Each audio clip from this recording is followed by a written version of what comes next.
자, 우리 오늘은 창세기 17장의 말씀으로 함께 하나님께서 우리에게 주시는 말씀을 좀 생각을 해보겠습니다. 17장을 이해하려면 16장에 있었던 사건을 우리가 좀 되짚어볼 필요가 있습니다.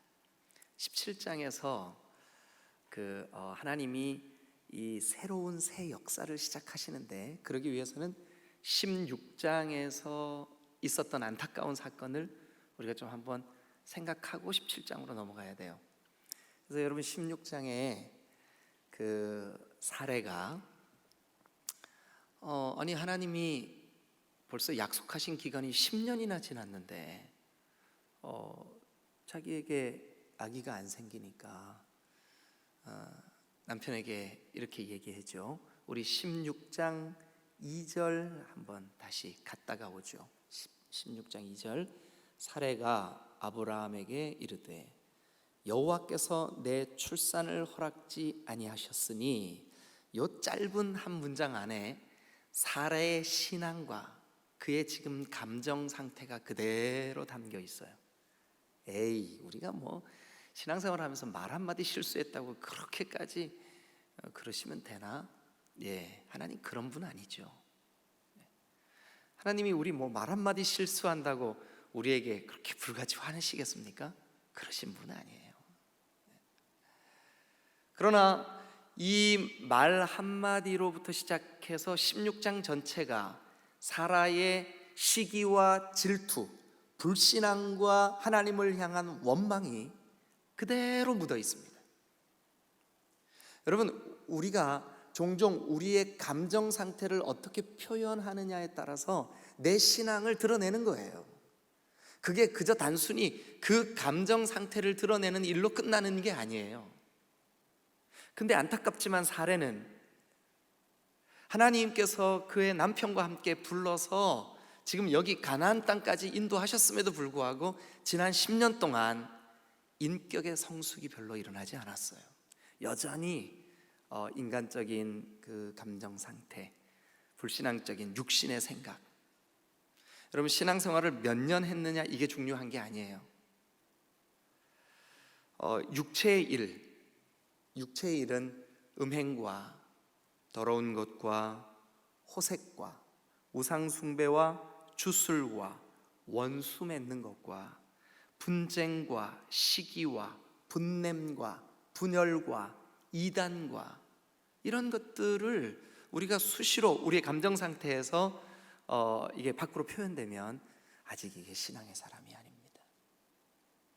성령께 사로잡힌 사람, 성령의 사람, 최소한 아브라함과 같이 하나님께서 불러주신 지 10년 정도 지나서 이제 믿음이 어느 정도 자랐다라고 하는 사람, 이런 사람의 삶의 특징이 어떻게 돼야 되냐 하면 오직 성령의 열매는, 즉 영적인 사람은, 성령께 사로잡힌 사람은 사랑과 희락과 화평과 오래 참음과 자비와 양선과 온유와 절제와, 내가 전에 할 수 없었는데 이제 절제가 돼. 내가 할 수 없었는데 이제는 나도 모르게 이 하갈이 이제 아브라함에게 아이를 낳아주자마자 즉각적으로 사라에게 생겼던 감정 상태, 시기와 질투, 이제는 그런 게 좀 사라졌어. 이상하다, 내가 좀 변했네. 그래요, 여러분. 우리는 전에 육신에 이끌려서 육신이 원하는 대로, 육신이 인도하는 대로, 아담과 하와가 눈에 보기에 좋고 참 우리를 지혜롭게 할 만하구나 탐스럽게 여겼던 그 육신의 감정에 따라 사는 것이 아니라 성령에 이끌려서 전에 사랑하지 못했던 것이 사랑하게 되고, 전에 기뻐하지 못했던 것이 희락, 기쁨이 생기고 기뻐하고, 지체의 아픔 때문에 내 마음이 심히 안타까워지고, 지체의 기쁨 때문에 나도 심히 내가 이해할 수 없는 기쁨이 내 안에 생기고. 여러분, 그게 성령의 사람이에요. 그런데 안타깝지만 사례는 아직 이 16장 2절의 자기 감정의 표현, 하나님께서 내 출산을 허락하지 않으셨어. 단순히 하나님이 약속의 말씀을 나에게 이루시지 않았다는 그냥 그 불신앙, 거기서 끝나는 게 아니에요. 그래서 16장에 보니까 이 그 사례가 하갈이 자기를 멸시하는 그 멸시함을 받고 불같이 화를 내죠. 불같이 화를 내죠. 아직 다듬어지지 않은 거예요. 아직 다듬어지지 않은 거예요. 자, 이제 그 다듬어지지 않았던 아브라함과 사레에게는 하나님께서 임재해 주시고 하나님이 그들을 이끌어 주시기에는 아직 좀 부족함이 있는 거죠. 그리고 이제 17장 1절로 가봅니다. 여러분들이 개인적으로 여러분들이 성경을 묵상하고 읽을 때도 이런 그 변화의 타이밍을 여러분들이 좀 이제 요 그 간극, 그러니까 그 사이에 나타나는 아주 묘한 감정 상태를 여러분들이 좀 읽을 수 있으면 참 좋겠습니다. 그런데 어쨌든 한번 보시죠.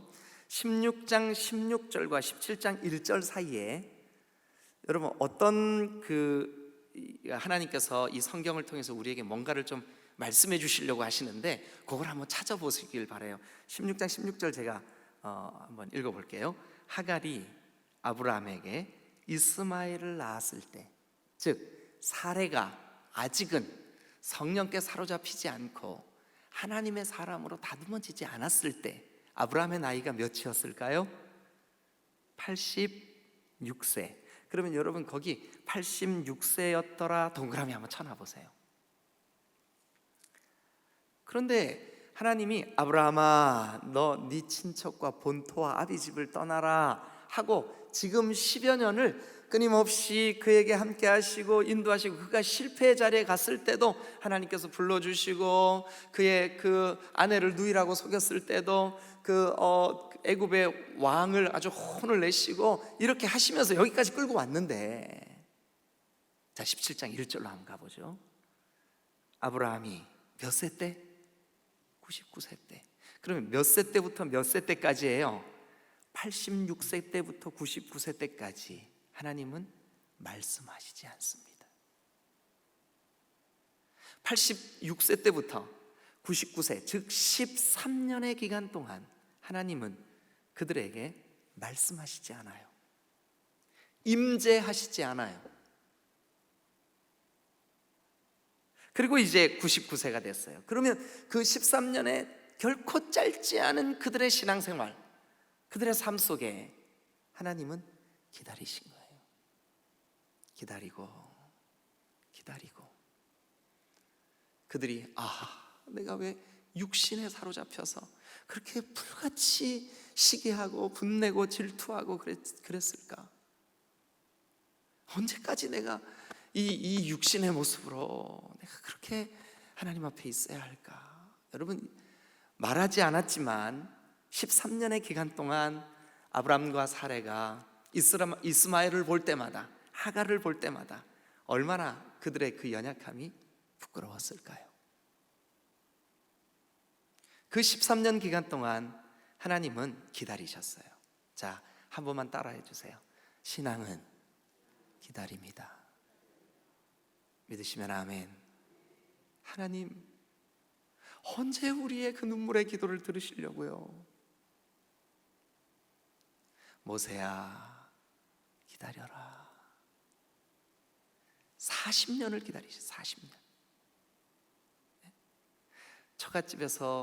처갓집에 양을 치며 광야 미디안에 정말 그 고독의 시간 40년을 기다렸어요. 40년. 다윗 기다려라.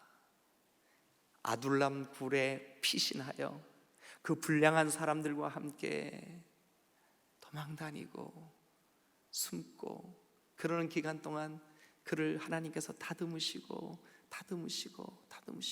이제는 진짜 하나님이 마음껏 쓰실 수 있도록 하나님의 성품이, 신의 성품이 그의 심령 속에 성령의 열매처럼 아름답게 맺힐 수 있는 그 시간까지 하나님 기다리시는 거예요.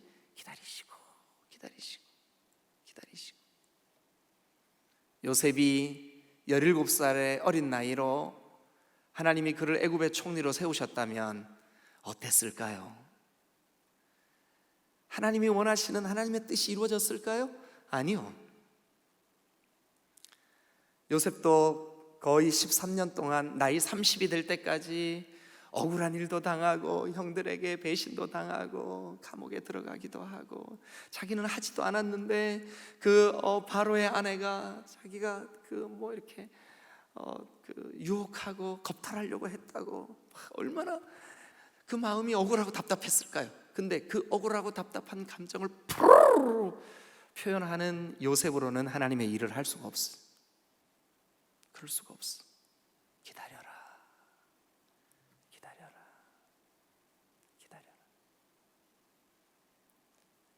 드디어 아브라함과 사레가 하나님, 이제 우리 힘으로는 아무것도 할 수 없어요. 하나님만 하실 수 있어요. 하나님께서 아브라함을 부르십니다. 아브라함아. 첫 마디가 뭐냐 하면 한번 따라합니다. 나는 전능한 하나님이다. 그러니까 너로서는 할 수 없지만 나는 할 거야. 너로서는 안 되지만 나는 돼. 자, 여러분, 나는 전능한 하나님이다 밑줄 그시고 그 옆에다가 꼭 쓰세요. 뭐라고 쓰시냐? 엘샤다이, 엘샤다이, 엘샤다이의 하나님, 전능하신 하나님, 능치 못하심이 없는 하나님, 무엇이든지 하실 수 있는 하나님.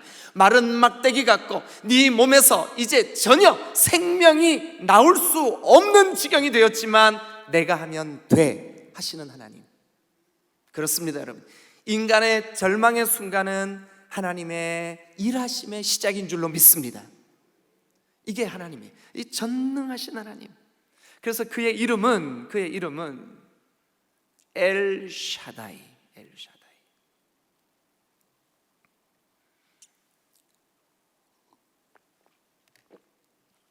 여러분, 이스라엘 백성들은 셈족입니다. 셈족. 우리도 셈족이죠. 셈이라고 하는 말은 히브리 말로 이름이라는 뜻이에요. 이름. 그래서 이 이름이 굉장히 중요합니다. 근데 구약 성경에만 하나님의 이름이 정확하게 제가 세보지를 않았지만 최소한 한 50번 정도는 나와요. 하나님의 이름이. 여호와, 예흐바흐 이렇게 발음하거든요. 여호와. 독일식으로 번역이 돼서 우리가 여호와 이렇게 발음을 해요. 근데 이 여호와라고 하는 이름도 하나님의 이름이에요. 엘로힘, 하나님의 이름이에요. 근데 오늘 여기 17장 1절에 있는 엘샤다이, 하나님의 이름이에요. 하나님의 이름. 그러니까 그 이스라엘 백성들이 하나님이 이런 하나님이시구나, 이런 하나님이시구나 하고 하나님을 경험하고 하나님의 이름을 고백한 것이 성경에 이제 조금만 있으면 여호와 이래 준비하시는 하나님. 내 하나님은 준비하시는 하나님이야. 그게 하나님의 이름이에요. 그래서 오늘 이 17장 1절은 99세 때 하나님이 아브라함에게 나타나셔서 나는 엘샤다이의 하나님이다. 너는 내 앞에서 좀 완전하게 행할 수 없겠냐? 16장에서 어떻게 행했는데요? 시기 질투하고 분내고 자기 감정을 그냥 그대로 드러내고 하나님 앞에서도 하나님이 내 출산을 허락지 아니하셨어. 그래서 우리가 문제야. 하나님을 원망하고 너 좀 그러지 말고 내 앞에서 좀 완전히 행하면 안 되겠냐?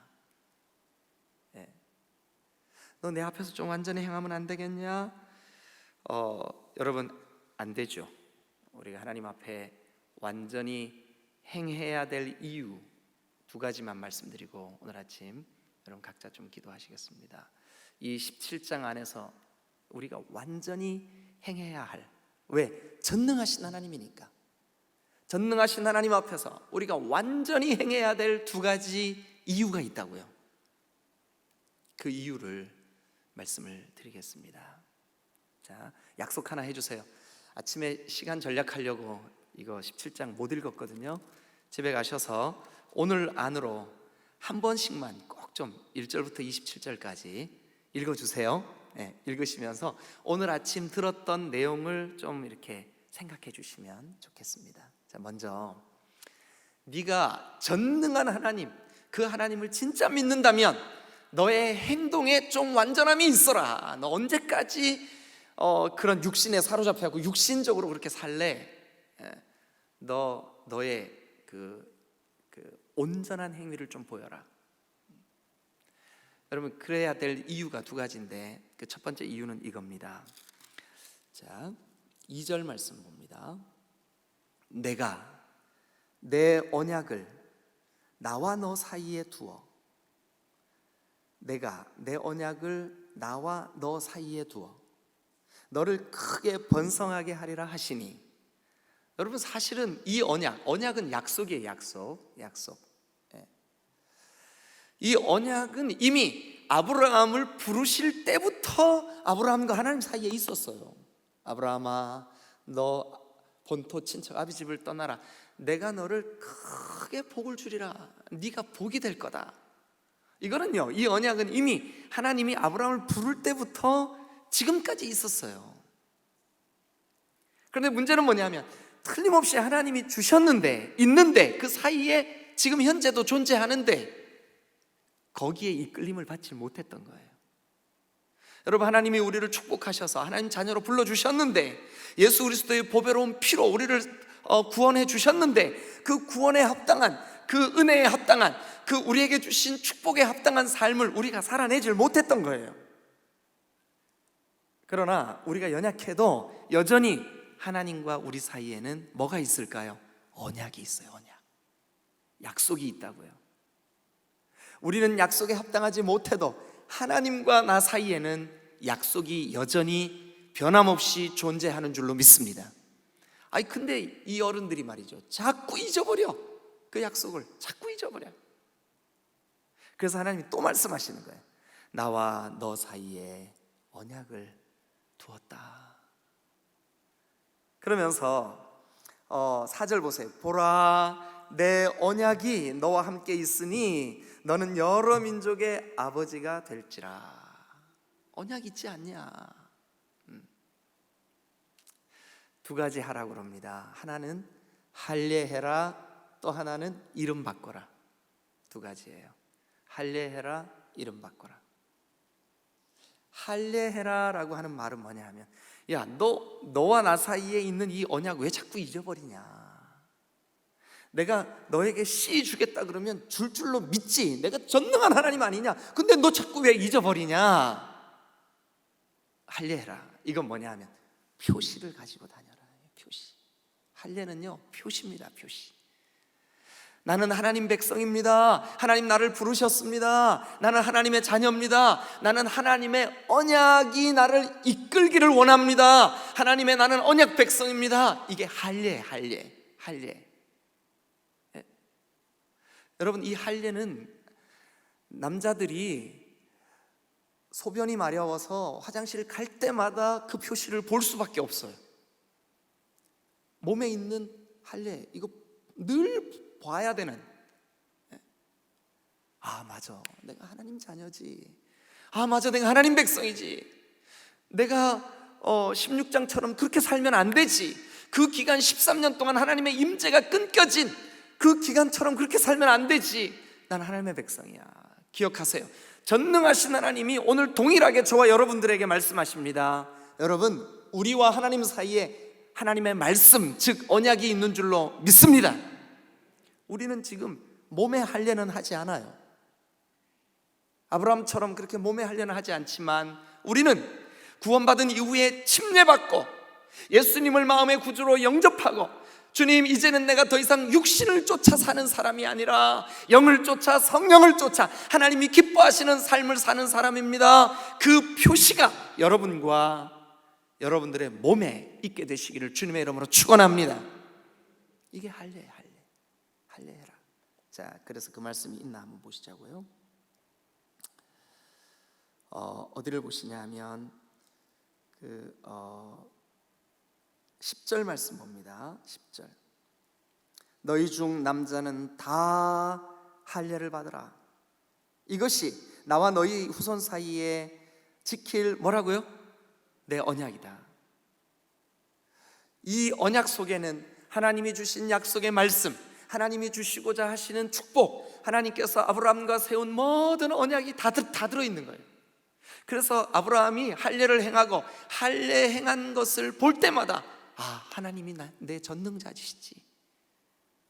오늘 하루 여러분들이 이 말씀을 마음에 새기고 여러분들도 앞으로 신앙생활 속에 맞아, 하나님이 나의 전능자시지. 하나님이 나의 전능자시지. 여러분, 왜 우리가 하나님 앞에서 날마다 행하여 완전하여야 하는지 그 첫 번째 이유가 뭐냐? 여러분, 하나님과 나 사이에 언약이 있기 때문이에요. 하나님이 우리에게 할례 받으라고. 지금 우리는 신약 시대를 살고 있기 때문에 침례받음으로 그 할례 의식을 다시 행하지는 않지만 하나님과 우리 사이에 언약이 있는 줄로 믿으시기를 축원합니다. 두 번째, 우리가 하나님 앞에 행하여 완전해야 될 두 번째 이유, 그게 뭐냐 하면 5절과 여러분 15절을 한번 가봅니다. 5절과 15절. 5절 먼저 읽겠습니다. 시작. 이제 후로는 너의 이름을 아브라함이라 하지 아니하고 아브라함이라 하리니 이는 내가 너를 여러 민족의 아버지가 되게 함이니라. 15절 읽습니다. 시작. 하나님이 또 아브라함에게 이르시되 사레라 하지 말고 사라라 하라. 제가 이렇게 좀 히브리 말을 좀 이렇게 써드리면 여러분들이 이해하는데 훨씬 쉬운데, 아브람하고 아브라함하고 딱 스페링 한자 차례예요. 헤이라고 하는 히브리 말이 그 사이에 딱 들어가요. 그 한자를 빼냐 넣느냐에 따라서 느낌이 완전히 달라요. 아브람이라고 하는 말은 존귀한 아비라는 뜻이에요. 아브는 아버지라는 뜻이거든요.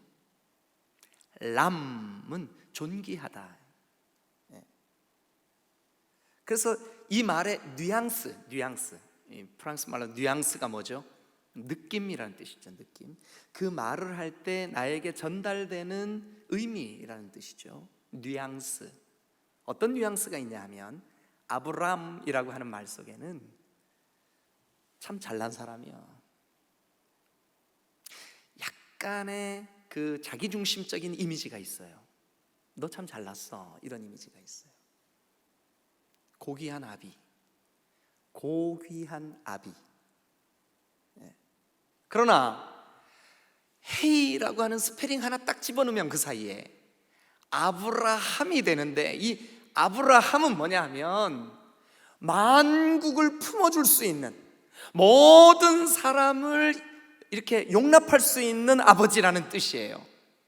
그래서 이 성경이 친절하게도 그 아브라함의 해석을 거기다 기록을 해놨어요. 뭐라 그러냐면 여러 민족의 아버지. 여러 민족의 아버지.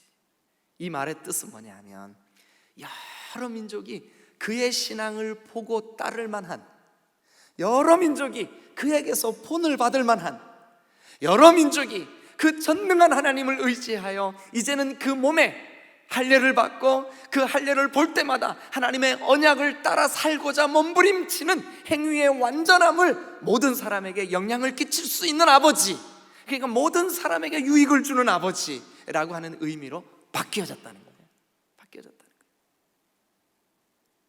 예수 믿고 구원받은 이후에 우리의 신앙이 점점 자라나요. 여러분, 우리의 직분이 뭐냐가 중요한 게 아니에요. 타이틀이 뭐냐가 중요한 게 아니에요. 제가 목사라는 게 중요한 게 아니에요. 제가 목사이기 이전에 하나님 앞에서 정말 네가 하나님의 사람으로 하나님을 사랑하고 하나님께서 주신 언약의 말씀이 네 속에 있어서 그 말씀이 너를 이끌고 있느냐, 이게 중요한 거지. 제가 목사라고 하는 직분이 뭐가 그리 중요하겠습니까? 뭐가 그리 중요하겠습니까? 아브라함도 마찬가지.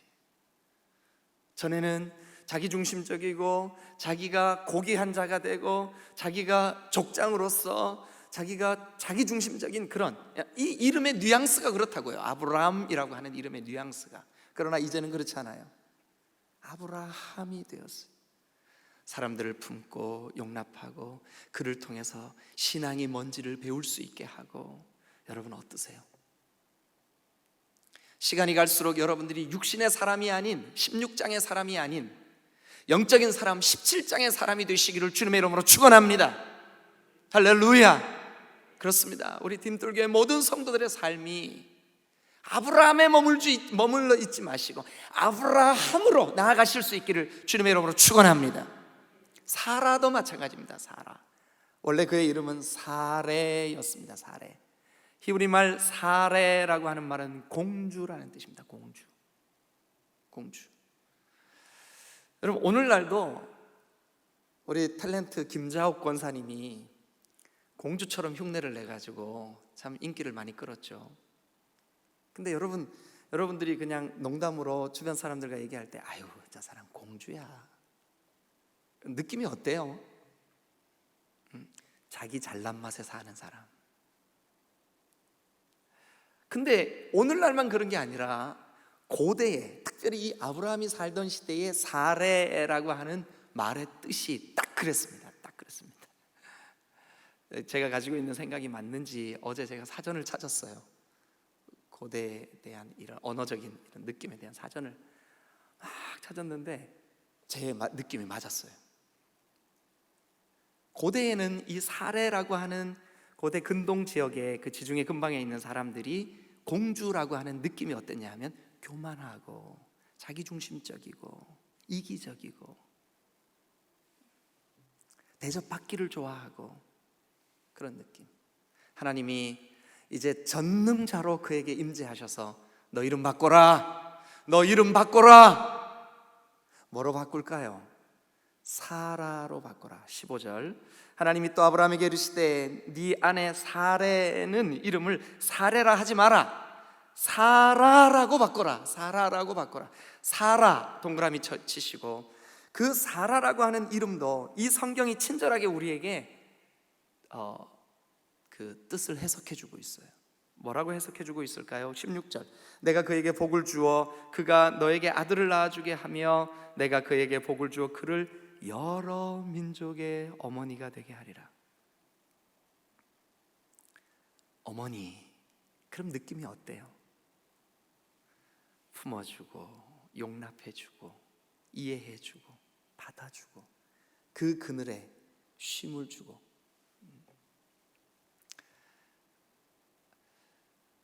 여러분 그저 엄마, 어머니라고 하는 그 호칭 자체가 가지고 있는 따뜻함이 있죠. 그 따뜻함이 있어요. 그런데 그 사라의 이름이 공주, 다분히 자기중심적이고 자기 그 감정 상태에 이끌렸던 그런 삶이, 그래서 16장의 실패를 경험했던 그 삶이 이제는 17장으로 왔어요. 이름이 바뀌었어요. 품는 사람으로 바뀌었어요. 여러분 그렇습니다.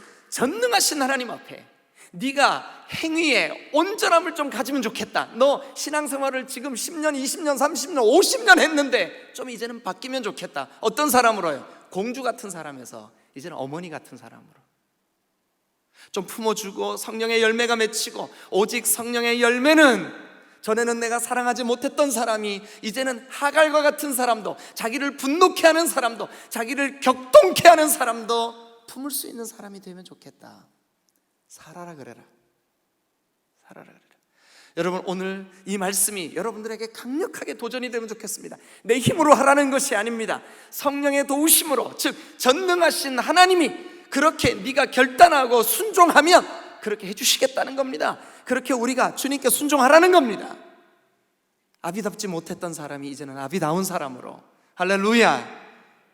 여러분 내 신앙의 연조, 내 인생의 경륜, 나이만 점점 들어가는 것이 아니라 실제 우리들의 삶에 아브람에서 아브라함으로 나아가실 수 있기를 축원합니다. 사레에서 거기 머물러 있지 말고 공주과로 있지 마시고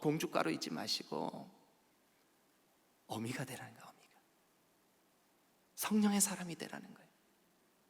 왜일까요? 하나님 전능하시기 때문에.